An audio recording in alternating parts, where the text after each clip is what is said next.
Thank you for sharing your multimedia element on Padlet. On the instructor side, it feels more intimate. Everybody's right there. I see everybody's name. I see everybody's work, and I want to respond right away. And I feel from an asynchronous standpoint, I feel like it's a little more engaging and like I'm there with us, even though I'm responding asynchronously. So thank you for that. And thank you for those who posted their experience using Padlet. I'll be interested to hear what that's like in the future as you use Padlet in your courses potentially.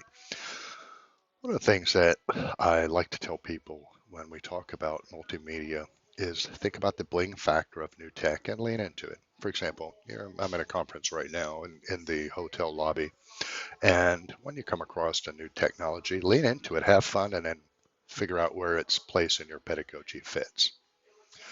One principle with multimedia is the quality of the production per researchers like Richard Meyer and others does not impact the actual learning. It may impact the quality or experience, but it doesn't actually impact the learning itself. So use that as you consider the high or low value of production and the time. And I think there's a place for really polished work, and I think there's a place for well, hotel lobby videos when that's what you have to work with. So think about your personal and professional vibe. What kind of fits you better? Do you really like to play with the high tech? Lean into it. iPhone or tabletop video, your specialty? Lean into that as well. I think ultimately your passion and your work with the students sees its way through the production of any high or low end video. Also, think about the story arc of your course. There's a beginning, middle, and end to your course. So let's look at the beginning. You have welcome videos, welcome to the course intro videos. This may be the place for the interactional element of a high-end production video, something then that can travel with you from course to course. In the middle of the course, you have the comms of the course, weekly overview, announcements, updates, explainer videos. That's where to break up the monotony, you can use things to um, introduce the novelty factor while communicating things that can become rote or mundane over time. Use it to spice things up, so to speak. And at the end, you have the wrap up, the formal or informal evaluations.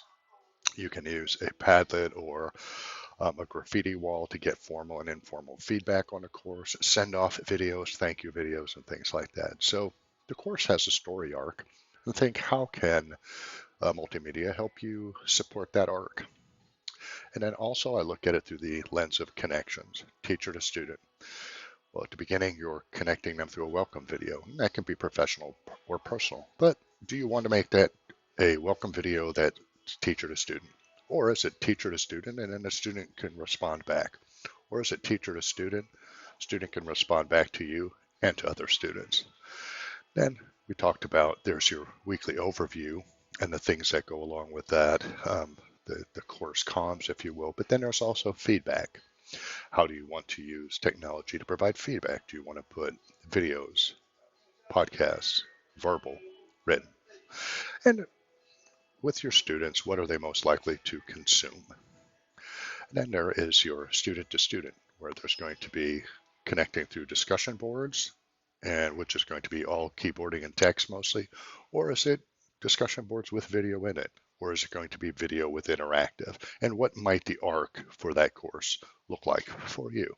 And then student to content, where they're going to be consuming. They're going to be consuming text, video, and they're going to be doing group work. So where will a video with embedded questions, Flipgrid, and things like that, to where they'll be engaged with content versus just statically consuming? And then there's the student to student. How are students going to connect in your discussion groups with content, with group work, and do the functions of a course? How will they be connecting? And will there be a time where there are Zoom sessions, live sessions? Is it fully asynchronous? Is there something you're going to set up, even if it is fully asynchronous, to where they can have that connection with each other virtually if they desire? And then again, think, what is a reasonable approach for your whole course? And then as you think about your personal vibe, the kind of courses you teach, the level of courses that you teach, what are some 1 or 2 or 3 key areas or technologies that you could become really proficient in to really continue to add to the quality of that course?